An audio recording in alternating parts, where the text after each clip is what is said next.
just started, but I'm still gonna eat a chip real quick. Sorry, guys. That's fine. I'm just really hungry, team. What'd you have for dinner? I was making rice and bison and sausage and some other things, like one of my old strongman meals, because it just sometimes white rice and like a really low fat protein is just it just feels so good. It tastes so good. It's so clean. Your body doesn't like, you know how like when you eat lots of breads or sugars or like shitty ass chips, you kind of bloat from it. Sometimes it can change your mood. Those clean strongman meals I used to do never happened. Never had that issue, and so. I want to explore that a little bit further. But right now, it is Doc and Damo. It is currently season 2, episode 6 of the Modern Boomer podcast. Thank you for joining. Usually we have this kind of like organic kind of like lead into the podcast. And here I'm hearing about Damo's diet and what it's helped him with and what it's, and I'm like, man, I want to talk about this because that's, I've never done any kind of strongman diets. It just sounds like just heavy protein diet.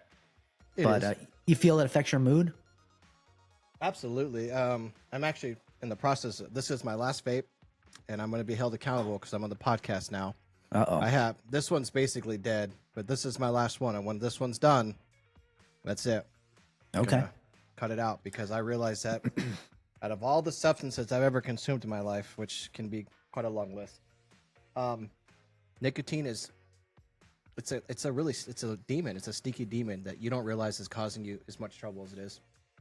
And it is. A good close friend of mine, shout out to Aspen, she quit vaping, and I was like, I have some questions for you. And she was like, I never could have done it if it wasn't for her job or whatever. But she's like, I sleep better. I can taste things better. I smell better. I don't have anxiety, and I'm not feeling so agitated during the day.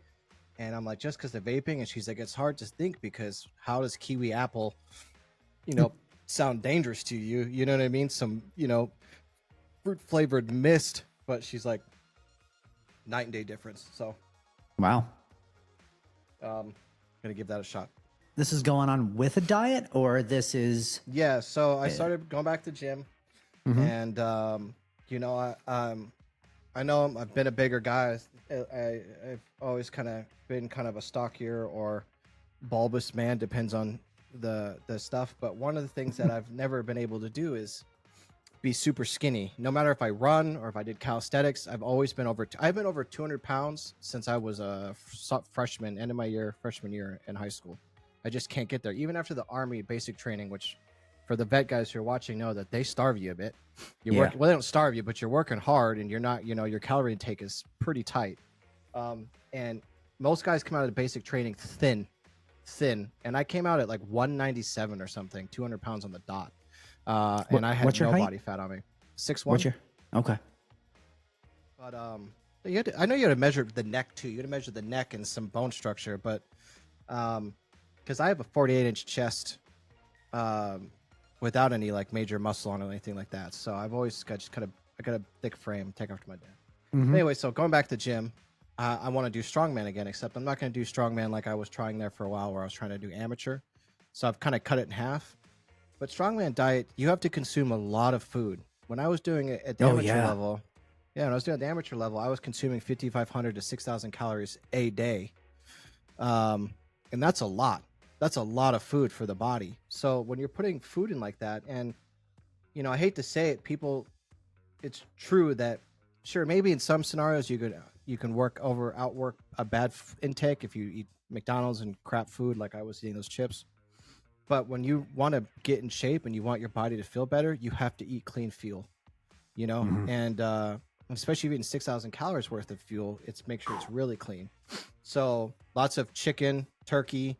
White chicken, by the way, white meat chicken, white meat turkey, a lot of eggs. If you do like some breads, I recommend these protein waffles that are really good. Sorry, somebody's getting in trouble over here. Nobody can see that. Hence square bottle. Eggs, protein waffles, like sourdough breads can be pretty good, or like wheat, like a thin wheat. Like try not to consume too much bread because I'm getting a lot of those complex carbs in the rice, but my favorite diet that I do is I buy bison, and bison's like a 98 or 99% lean meat. It's got no fat on it. it's got so little fat in it that if you eat bison consistently with chicken, white chicken, you have to add fats to your diet because you're not getting healthy fats. So one of the ways I do it, which is kind of a cheat because I'm not like trying to go out and be Mr. Professional, is I'll use like a little bit of Jimmy Dean's or Johnson's spicy Italian sausage. It's got it's got pork fats and stuff, and they're not as good as like some people are like, oh, duck fats, those are fantastic, whatever. No, I don't. I'm not trying to be a professional, but that spicy Italian sausage with that white rice, a little bit of salt, a little pepper, with the bison, so good and so clean. And I've had a lot of, some depression and stuff going on with the divorce and everything, and not sleeping well and working long hours on the project that I started not feeling very good. And I think, I was like, I remember a time where I felt very positive about myself, and I wanted to start with my eating and my vaping and getting back at the gym. So, getting there. But yeah, I really recommend, honestly, white rice and a protein of your choice is just fantastic. Because rice has not a lot of flavor, so it's kind of like a vessel for the flavor. You know what I mean? It is. That's the way I feel about clams. But I hate clams. How do you? It's mucus. It's a ball of mucus, guys. It's a ball of mucus. Yeah, I don't eat them. I like everything I eat to have lungs, but they just they're like they turn into like erasers, and no shame to those who love this stuff, because I don't eat any lobsters. I don't eat crabs. I don't eat clams or mussels. Insects of the sea are a no-go for me. Yeah, it's exactly how I feel. Exactly how I feel. Shrimp. It's like it's like my wife will get like clams oreganata or clams casino, and it's like a cooked clam, but they just pile all this like bacon and this and stuff all on it, and it's like, do you really taste anything but like the toppings? Like, because clams don't taste good. You had to put actual food on top of it. Yeah, and I was just in Boston, so a lot of seafood there, and I won't have any of it. But there's lobster. Like some fish. Do you? Yeah, like tilapia, which I know is like the dirtiest fish. I like tuna, especially like in a homemade tuna casserole or something like that. However, I will say hamburger helper or tuna helper or whatever is actually pretty good. Growing up poor like I did. Yeah. So tuna, I like bass and salmon in small amounts because I grew up eating river fish, but sea fish is way better. The salt does it better. But I'll tell you what, when I eat those things, it's usually because of a dietary thing. Like salmon, I like to eat salmon because those omega-3 fatty acids that every hippie and crystal wear tells you about, but they're really important. Yeah, they are. And I'm always in a deficit of those because I don't really eat a lot of things with omega-3 fatty acids. So salmon's pretty good, but tilapia is my favorite. Breaded tilapia with some garlic on it. That's good. Because it's like chicken. It's the closest fish to chicken out there, really. Outside of tuna. There's 3 fish I'll eat. I'll eat tuna fish, like canned tuna, like bottom of the barrel, like cheap. Because I grew up on that. Hey, it counts. We didn't have fish, a lot of money, right? It is. Exactly. The tuna helper, exactly. Right. So I eat that. I'll eat clam chowder, white clam chowder, because the clams are literally like atomized in it, so that's fine. And they're so small. But you know what? I'll tell you the story why I eat it. Because when we go to Boston, the first thing that we do is we go to the Union Oyster House. And the Union Oyster House is, I think, the oldest restaurant in America. I believe it. And being a beer fan, which I shouldn't be, because that's not great for you. You haven't stroked out yet. You're good. Not yet. Knock on wood. Yeah. The Union Oyster House has what I guess was one of the first restaurants that gave Sam Adams the business. Like when Sam Adams was just starting. That's good beer, by the way. So it is. So they have the Sam Adams Colonial Ale. There's only, apparently, so I'm told, there's only 2 places in the world you can drink that beer. Does it taste like freedom? It does. It's so good. It's amazing that they don't sell it, It's that restaurant and the owner's home.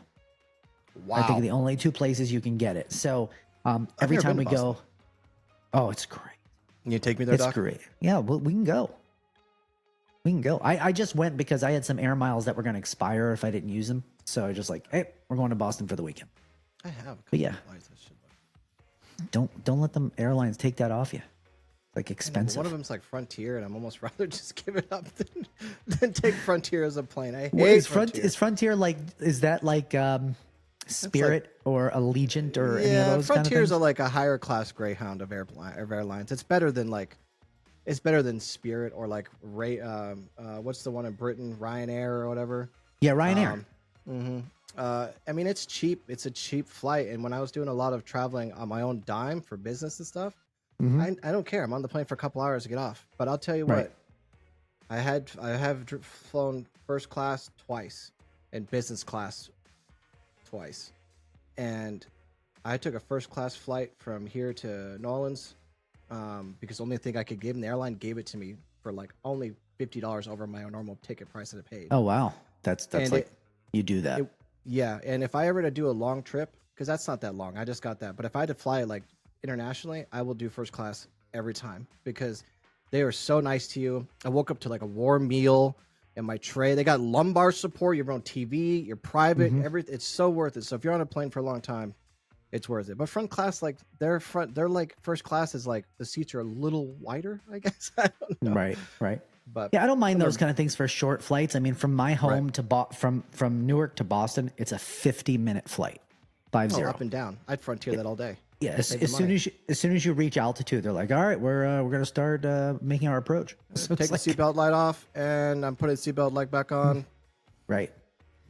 But that was a lot of fun. We actually hit a speakeasy, a couple speakeasies, a couple cocktail bars, and if you know me, speakeasies, like ever since I found a speakeasy, like that's just like my favorite thing in the world. And this one was up in Back Bay, and it was a, these cocktail lounges, kind of hard to find. There's no signs. Sometimes they don't even have a website, but this one was in an alley, and like not the nicest alley. But then there was like this metal gate, and I love it because there wasn't even a sign with words. There was just this symbol like on the wall, right? And it was this kind of like tarot card like looking symbol. And once you open that, you walk in there, and then there's a door with a symbol on the door. There's not one letter of English or of any language anywhere. So walk in there. That was pretty cool. And the drinks are just crazy, but they get you with that because it's really pricey. But there's a couple of places like that in Boston. There's a lot of places like that in New York, but finding them is like half the fun because it's not like there's no sign. It's not like way out there. And then we went to a place called the Wig Shop, which looks like a wig shop, but in the back it's a restaurant. So we did that too. Oh, see, I love that kind of stuff. You ever watch the TV show Mad Men with John Hamm? A little bit of it, yeah. That show made me want to go explore New York's like whiskey life. So like, I just want to put on a nice business suit and like go to these fancy, because growing up in Colorado, we have a couple of them. Actually, there's one that's called the whiskey. That's really nice, but it's not so much of a speakeasy. It's just good whiskey bar. But there's this other one. I can't remember the life of me. But when I was doing the Freemason stuff at that lodge there, I remember that. Every other Sunday they had these social meetups for members. That was this underground speakeasy. And when I first joined, I have the card still. When I was first getting involved, and I actually got to the point where I could go to those, they're like, hey, take this card. And the front side just had the Freemason symbol. On the back, it just had, I don't know, like a word or something. I forget what it was, like the guy's name and some numbers. And he's like, give this to the hostess. So I walked to this speakeasy, and it's underground. So like in Old Town Fort Collins, which if you guys have been, if anybody who's watched been to Fort Collins, you know that it does look fairly old town. It's a very, anyways, you're walking, there's like a nice hibachi restaurant here and like some expensive cafe over here. But in between the two buildings, there is like a metal gate that's usually open and just stairs that go down. And that's it. And when you get down, you open the door, and it's this super nice, high scale whiskey bar in a sense. And the hostess dressed, like cocktail dress style, all the guys wear like ties, that kind of environment. I gave her the card. She goes, no problem. She walked me down this hallway, opened these double doors, and there's like a big round table and some chairs, and the guy like leather chairs, like the leather chairs with the Mhm. reading lamp. Yeah, And that's the real big chairs. Yeah, and so every other Sunday, I would go down there, and I thought it was so cool. I was like, I'm gonna learn, who killed JFK, and if we actually landed on the moon. But I love those things. I like those speakeasies. You don't go to it anymore? Well, I'm not in Colorado right now. Oh, that's true. Yeah, you but moved I've been out. That's told, right. I have been told that Houston and Dallas both have quite the bar life. So I'm tempted to go. I'm tempted to do some research in the Houston bar life and the Dallas bar life, because I've seen some videos of some really cool places, because Houston and Dallas are kind of like Knoxville or Nashville, sorry, in that aspect that, it's the nightlife is huge. It's a big city. That's why you always see big artists and stuff go there. Yeah, so. Absolutely. And I think, as you get older, your tastes change, because, when you're younger, you're like, PBR and like, Natty Light and, whatever you can get. Yeah, peach schnapps, whatever. Right. And then, as you mature and you get older, that your taste refines. And of course, with that, usually the cost goes up. But then you're like, hey, I'm going to try this, I'm going to try the single barrel scotch. I'm going to get some of this bourbon that's special to the bar, or, you get to. I like a lot of mezcal too. I don't know if you like tequila, but I like mezcal. Yeah, mezcal is nice and smoky, so it drowns out the flavor of regular tequila, which I'm not a big fan of. But you go to some places. I don't like clear liquors. Yeah, you go to some places though, and they're like chemists. I mean, they have the apron on. They got a Bunsen burner out. They're freaking melting a sugar cube on a spoon like it's crack. They do all this crazy stuff. Absolutely. They're like spraying little tincture of I don't know, orange or, lilac or something in the middle of your drink. And liquid smoke, Yeah. Yeah. Smoke drinks. It's a pretty cool, it's a cool scene. That bar that the Masons had or whatever, they had a couple different types of smoked whiskey drinks you could get of different woods, or a cinnamon stick, which is one of my favorites. But the guy literally, he pulls out this fancy dish, and it's like, it's clean, so it's not like reused wood or whatever. He puts the wood or whatever the combination is, and lights it, and does a special glass, and then I don't know, it's like literally the guy. And I've heard that those guys make good money. Oh yeah, those bartenders make good money. I'm sure, because there's like the mixologist bartenders, and there's the person who just opens up beers. You know what I mean? Yeah, I don't mean to dumb down the job, right? Just like anything, there certainly is a variety of experience, and with that, you can command a better salary because you really know your thing. The one bar we went to in Boston was called Drink, and it's not a speakeasy. There's no real sign to it, but you walk by it, and you can see it downstairs, and there's people at this bar. It kind of reminds me of a bar in New York City called Attaboy, but what it is, I like that name. That's a cool name.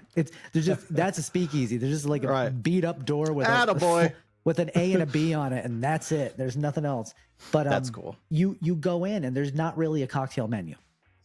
They're like, we're mixologists. Tell us what you like, and we'll make you a drink. And so that's if you experience.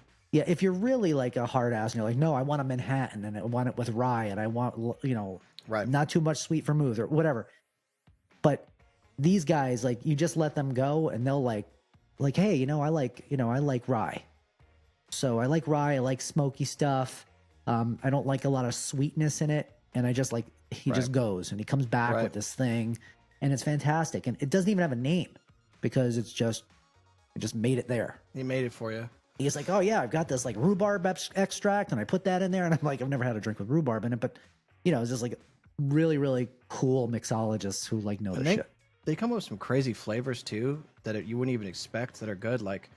I had some guy make me a drink. There's a college. Now I will give college. No, it's just shit on college bars, but some of them have some pretty good bartenders. I was at a college bar one time in Miami, actually, and the guy gave me. What Di Serono? Yeah, it was Di Serono, Sprite, some other whiskey. I can't remember what it was, but it tasted like a cinnamony vanilla drink. I don't think there's a hint of vanilla in there anywhere. I have no. It was sorry, not vanilla. It tasted like a root beer float made with Dr. Pepper. I don't know how he did it, you know, and obviously it's not thick and heavy like that, but it kind of had those tones. Yeah. But you know, I'm kind of an old-fashioned guy.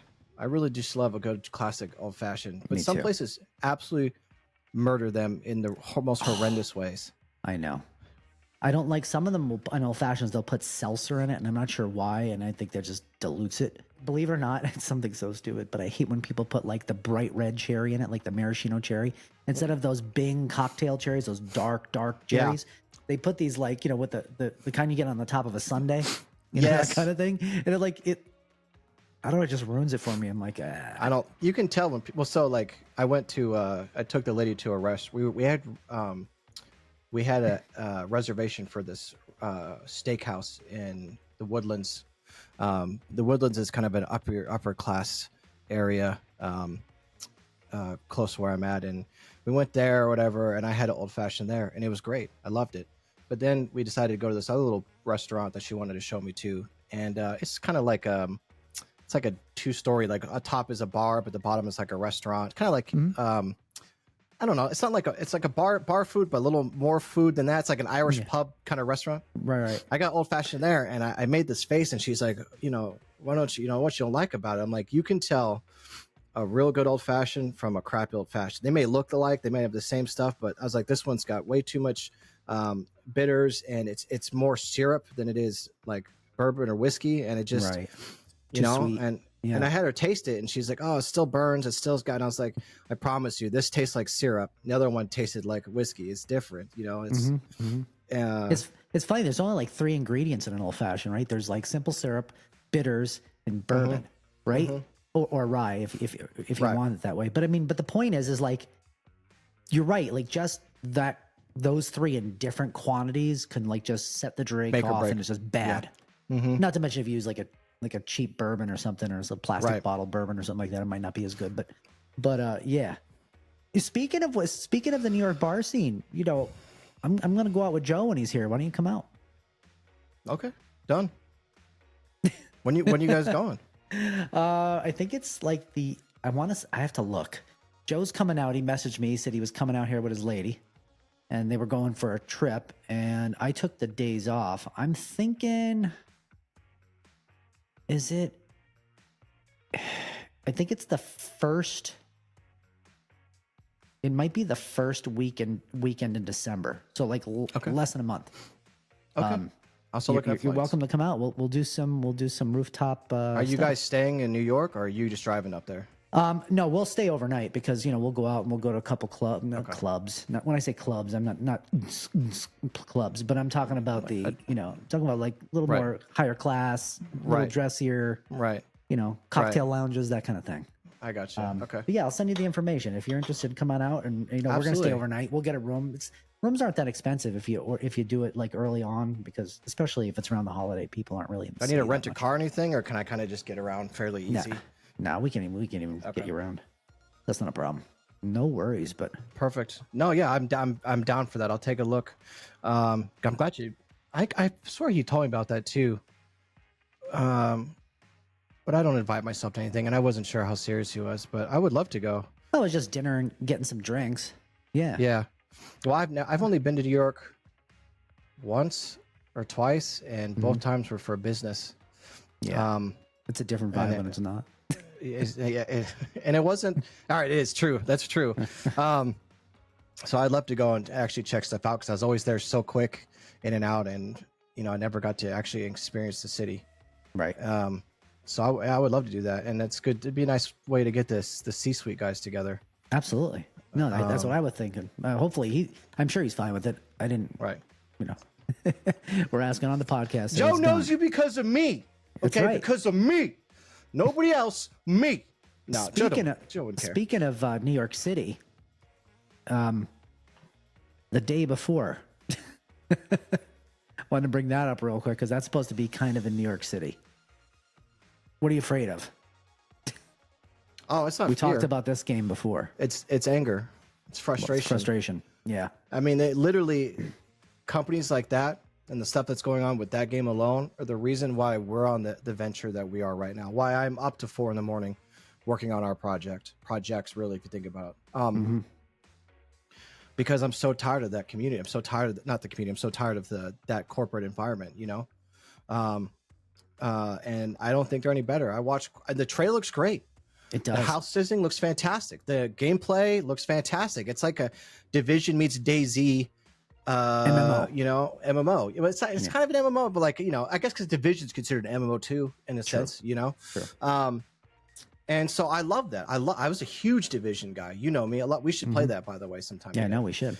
Love that game. And so this game having that same sense, but now with like a housing system and more new story and all this interaction with friends and better PvP. Great.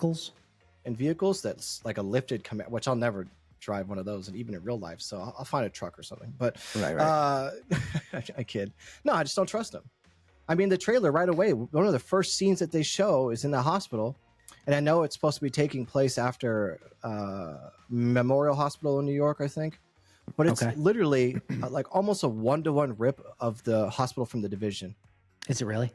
Yeah, which is Memorial Hospital, but like the 3 escalators, the same rounded corridor. They still had like the UV lights, you know, to clean the air or whatever, you know. And I'm like, come on, guys, come on.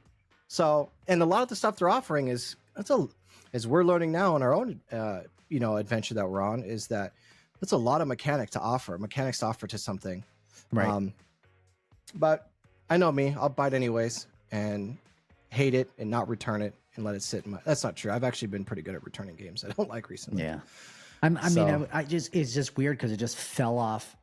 It fell off the planet for a couple of months, and then I guess if you read the thing, or if you believe what you're reading, it says that they were in some sort of legal battle with the name.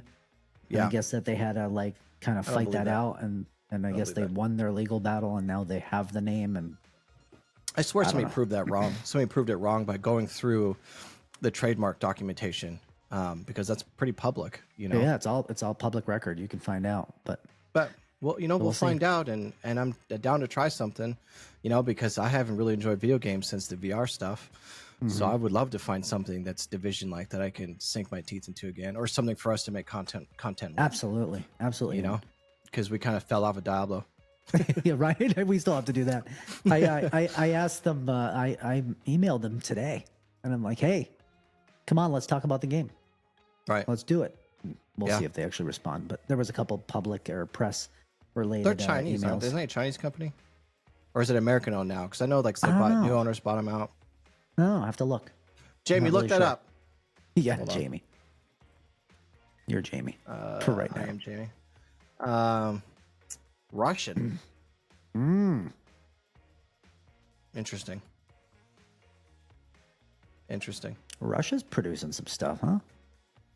Yeah, I mean, Tarkov's a good game too. I mean, they definitely they try, you know. Yeah. And the thing that I feel bad for them is I wonder if they're suffering from some of the political climate that Russia's dealing with. Because I hate to say it, but even the Russian citizens who they support those things, that's just how Russians are. They've always been strong nationalists. They are countrymen, you know. That's how they survived for so long. Right. And so I don't blame them. I blame obviously the government, you know. But we've talked about the Ukraine stuff with Russia and things like that. I don't have as nearly the same plain view that like CNN has, but I know Tarkov's fantastic. Great I mean, for so I know we bag on Tarkov a lot, but that game is a phenomenal game in today's climate. It's an early access game, so I mean, AAA studios can't even make that, you know. Right. So how's the cheat? They get a handle on all that cheating? So bad this wipe. I hadn't even played this wipe because it was so bad. Ugh. It was so bad this wipe that I haven't played it yet. I haven't played this wipe at all. It's sad how that can destroy. Like it can destroy the fan base of a game. Just like you just can't get a hold of it all. I feel like in other games, cheating is sometimes it's easy to just be like, whatever, it's once an hour. But in Tarkov, where you lose everything, hours and days of effort can be lost. You know, it ruins your experience because there's so much on the line in that game every time you play that when a cheater kills you, like why go and put the time back in? You know, it's like buying a car for somebody to steal your car the next day and then buying the same car, and hopefully the guy doesn't come back and steal it. But he's going to eventually. You just don't know when. Right. So, but that's so true, and you put it so eloquently because like if you just think about like if you were able to dupe stuff in WoW, right? Like there'd be no reason to play WoW, right? Because you would be grinding to get, you know, running these raids and these elite raids and trying to get like, you know, freaking pair of boots for like, you know, 3 weeks just so it drops, and then you got to roll to actually get it versus somebody else in the raid, and then someone else could just make it. I mean, it'd be like, and if they don't get a handle on that, there's no reason to even bother. Well, I mean, like even when I play survival games that have a creative mode, I've never played creative mode in Minecraft. You know, I play that with my daughter. I've never done a creative mode ever because like we play games like Tarkov and those survival games and, you know, MMOs because we like the challenge. There's a reward for your effort, you know, for your hard work. And that reward is the dopamine that you need. I never enjoyed games that just instant gratification. Never have. Either it's competitive or it's like Tarkov, which is competitive plus, you know, takes effort. Right. So yeah, no. And that's one of the reasons why you see me in our business chat and our engineering chat, how much I spend just thinking about ways to protect the, what's the word I'm looking for? The IP. Yeah, the IP, but just like the quality of the game, the sanctity of competitive game. I don't want people to ruin it. You know what I mean? Right. So we're going through great lengths to try to prevent that, you know? So, yeah, I think they're working on it. It's just, I know people bash on PSG, but it's hard being a company like that. It's hard being a game studio working on the project. You know, he probably has rules where you can only hire within Russia or certain regions. You know, getting the talent you need and the time and effort, everything in between, it's probably hard. It's probably hard. So what they've done is amazing, but they really need to stop adding stupid maps, you know, because I know Arena's coming out soon. And if they haven't tackled issues with Tarkov, Arena's going to be cheat riddled mess as well. So if they would just tackle, at least if they brought it down a little bit, you know, I totally agree with that. But they got a lot of networking issues that I just don't see how I don't see their progression in tackling it. They did a bunch of network rewrite, netcode rewrite, and I still see massive desyncs that look like cheating. And if the other guy didn't release a video showing his side, it looks like a cheater. Like you just died like to an invisible player or Right. Yeah, that's a big problem. It's rough. Another thing that we're spending so much time on is network. A lot of games do this, and it must be for the point of just like generating sales and revenue.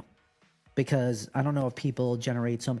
I think that the work of keeping the game fair, balanced, and efficient and running well is for the people who bought the game, whereas the maps, the new game modes, the sub game or whatever is usually to draw new people in to, hey, like now there's a new map and now there's this and watch this video and this will be even more fun. Come and join us. So one is you know. It's the same thing with Star Citizen, right? I mean, it's like they've got a bunch of issues with the game, and you know they're finally like tackling some of like the performance issues of that game. But it's just like, you know, here's a new ship, here's a new planet, here's a new here's a new ship you can buy, and that was kind of forcing the you mean what they worked on. Scam Citizen, Star Scam, Star Scam. I don't trust that game. So excited for that game. I was just enamored by them because you know me, I love those open world, build your own life. I had these big visions that you and I'd be bounty hunters, and like we would get the ship and we would like go to these bounty hunt, like because I can get on the ground and shoot, and you know, and then like I got it, and like I go to do one ground mission, and like people are teleporting around, and the AI don't move right, and the guns don't work right, you know, and you're like, what's happening? What's happening? It's so buggy. It's, you know, and it's like I think they have what $600 million in investments. The biggest crowdsourced video game I think of all time. You know what we could do with $600 million and our little team we have now? Oh my God. Oh my God. But it's so fun. You know, you're talking and I'm thinking of the story when Soviet was playing with us, and like Soviet, it doesn't take much to piss off Soviet. And we're flying and he like desynced out of the ship, and he was like immediately, because we're going so fast, he's immediately like 40,000 light years away or something like that. And that happened to us the first time we played. It happened to me. And he's just floating in space. He's like, I'm done. Yeah. That was just traveling from one spot to the other.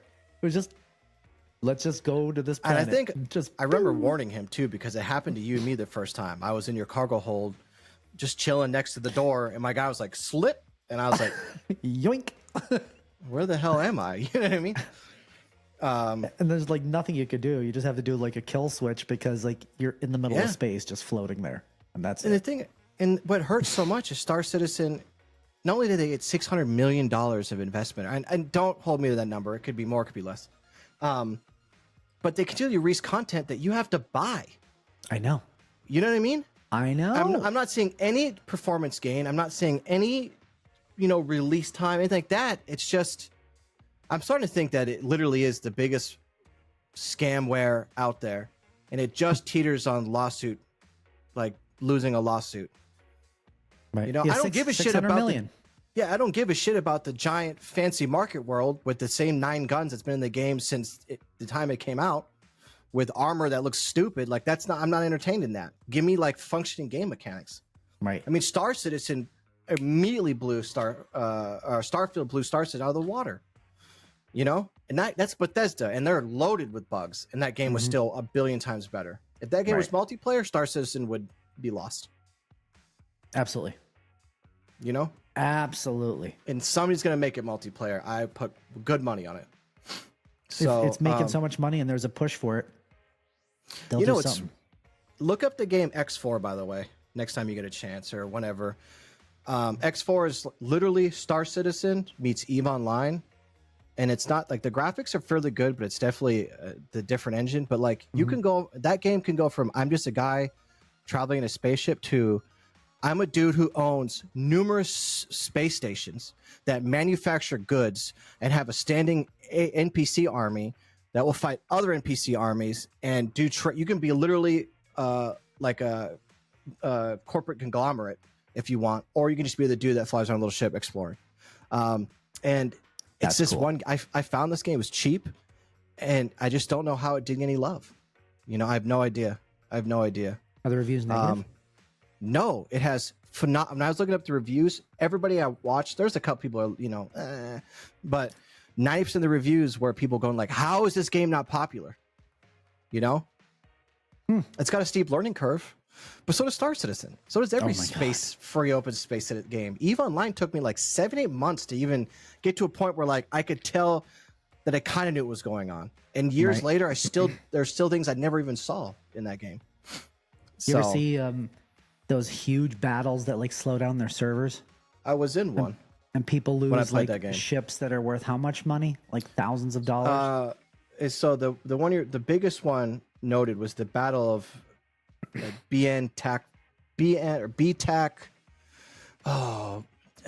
EVE Online Battle for BTAC R5RB. That's it. So this was fought between CFC, which stands for the Clusterfuck Coalition, and the Russian alliances. So CFC and the Russian alliances captured BTAC R5RB, a system. So in EVE Online, for people who don't know, there's like NPC space that you can do missions, and that's all free game or whatever. But there's null space, they call it, because every space system in that game has a security rating. 1.0 being the highest security and you're safe to just do whatever you want, to null space, which has no security. There's no punishment for attacking a player. Right. And so corporations go out and they can build space stations and control giant space systems and whole solar system and just control all of it. And if one thing goes wrong and you don't pay your bill for something and that station goes into whatever defense mode, people can come up and take that space. Well, CFC and the Russian alliance, N3 Coalition, Pandemic Legion, in the Goon Swarm, which is part of the N3 Coalition. I was a Goon Swarm guy. So people listening, they're like, oh yeah, fuck Goonies. I get it. But nonetheless, they didn't pay a bill on time. An absolute accident.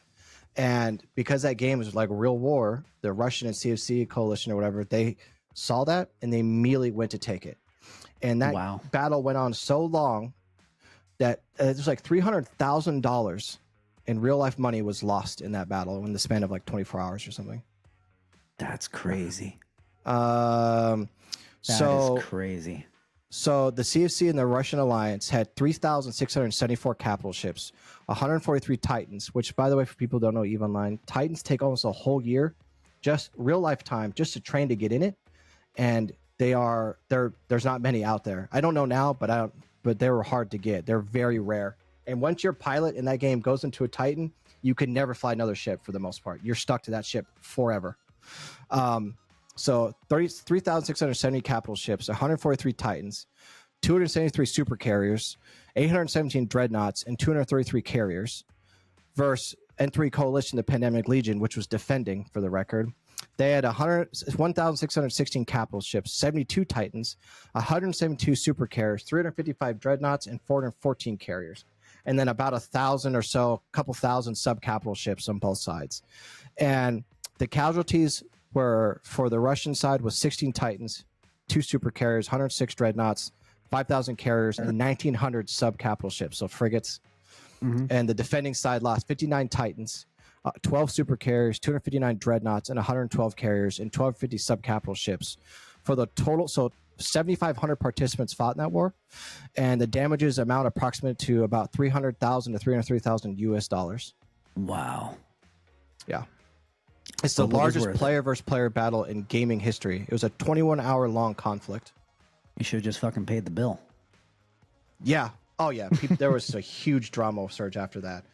But when I used to play online, seriously, we used to have this special app that would like buzz my phone or ding loud enough in my speakers, and I'd get up at 3 a.m. to go fight in a battle.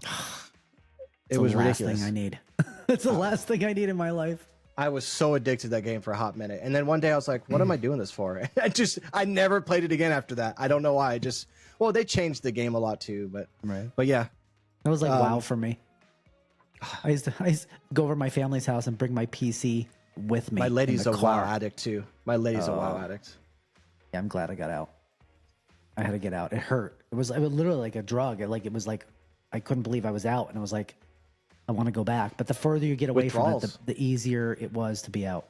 Literal withdrawal. I had that with Star Wars Galaxies. Yeah, me too. I shed an actual man tear when that game shut down. Yep. A real man tear came down. I was hanging out with the last couple of guys in our guild that we were in. There was like 20 of us.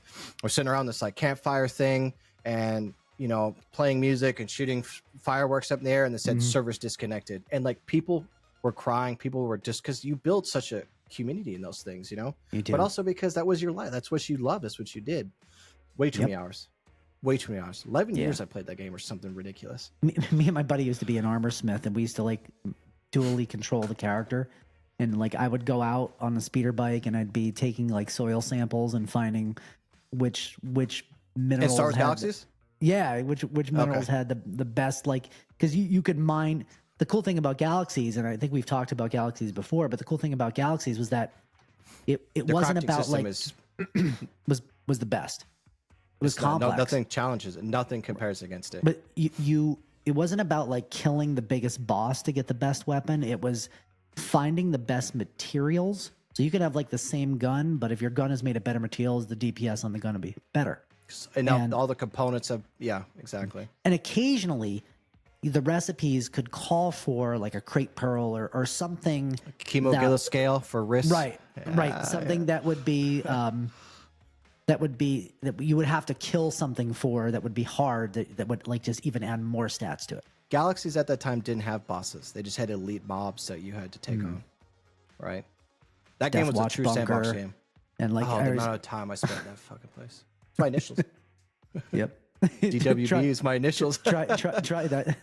That's where he's from. That's why. No. Yeah. And why I hate that was on. I think that was on. What was that on Endor? Endor. I think. Oh no, Yavin. No, Endor. No, Deathwatch Bunker's on Endor. You're right. Because you used to always have to try to go down and get your Mandalorian armor pieces. They would beat the shit out of you, and if you failed to craft the PL and BLC and all this liquids you had, were gone. That's it. And you had to get a trader down there, who oftentimes had not enough of the combat skills to survive that. Right. Down into the room, and only he could do it, and he could craft it, and you hope that he got his shit together, or you got a crappy piece of armor. Right. Something that takes literal months, if not close to a year, to get the things you need for. Right. Oh, those were the days, though. Oh, the jetpack base on Yavin, you have to grind the blocks. I committed small genocide. I probably killed 100,000 of those guys to get a couple jetpack bases, to get a jetpack. It was ridiculous. But yeah, the resources, you got to put the miners down. You survey the land. You got to put and the miners had to be made with the the deeds had to be made with good resources, or the miners sucked. They would consume too much power. Right. You know, Like, resources were harvesters in that game. There were harvesters. Harvesters, thank you. Yeah. Mm-hmm. And then if you didn't have money in them, the Empire would shut them down. Yeah, they'd get condemned. Yeah. Your maintenance in there, you know. Right. And factories, the wearable factories, you know, and all that kind of, like, that's the thing is in that game you could create whole cities, driven cities with taxes and everything and voting, you name it. And then when it comes to the crafting, factories, harvesters, wind, you know, energy generation, entire like manufacturing lines to outproduce armors and equipments and things like that. And guys were very prideful of the stuff they released. Oh yeah. And the one thing that no other game's ever done is the fact that Star Wars Galaxies, you could put a house down, you could decorate it like a shop, put vendors in your shop, and people had to fly out on their speeders to your shop to buy your product. You know, so we just set the fabricators out in the morning to start making pieces. And then you put the recipe, like a nostalgia heat wave. The recipe and all the components in there, and then you'd come home from work. And you'd have like, you know, 10 helmets, and you'd put them up on the vendor for the next day, and they'd be gone when you logged in again because people came by and bought them. Guys like me, yeah. You made a name for yourself, and it was fun. Those were good games. I did some crafting, but not at that level. Not at that level. So, what do you think of your Quest? We were talking a little bit about VR gaming and stuff. I love it. I love it. I got some contacts recently replaced. And I got my glasses out, put my contacts on, I played it, and it's way better. Obviously, playing with glasses works, but it sucks. But I mean, it's a physical workout to play a game like Ghost of Tabor because there's no crouch button in that fucking. You crouch in real life to crouch in that game. Oh, I gotta kneel down. My knee. Yeah, I quickly learned from the Oculus more than any doctor that my left knee is shot compared to my right knee. It hurts when I kneel in that game than my right knee does every time. But I was playing Ghost of Tabor, and I've been doing a couple raids, and not only am I way better in VR games than I am in combat than I am in like mouse and keyboard, because you get to use your real stuff. I was just smoking people. Thanks, Army training. The one thing they cared over from the military, Ghost of Tabor abilities. But I was soaked head to toe in sweat. I had sweated just so much. My lady's like, "Why are you so sweaty?" I was like, "Babe, I've been." You know, doing so I'm crouching, I'm leaning, I'm having to like walk under cars, and you know, and you're doing all this stuff. And you don't realize that you're getting a strong calisthenic workout from doing that. You know, absolutely. And it creates more anxiety for me. You know, we were playing together, and it's like, you know, you really, you know, you want to watch your back. I mean, you literally have to like turn around, and make sure no one's there. And sometimes there's someone there. It actually triggered some weird primitive something from, you know, my combat days, that like my pupils were dilated. It must have been like true adrenaline because I was so hyper focused in what I was doing, and like I felt my reaction time was quick, and I just felt like I had full control of the situation. And ever since I figured the control stuff, I have yet to die in that game. Cool. It's so good. It's so good. The combat's so good. The mechanics. You know, you get that true panic when you're like trying to reload because you have to pull the mag out and put a new one in and rack the slide. And I got a jam, so I'm like trying to forward assist a jam away behind a wall while some dude's like just cussing at me.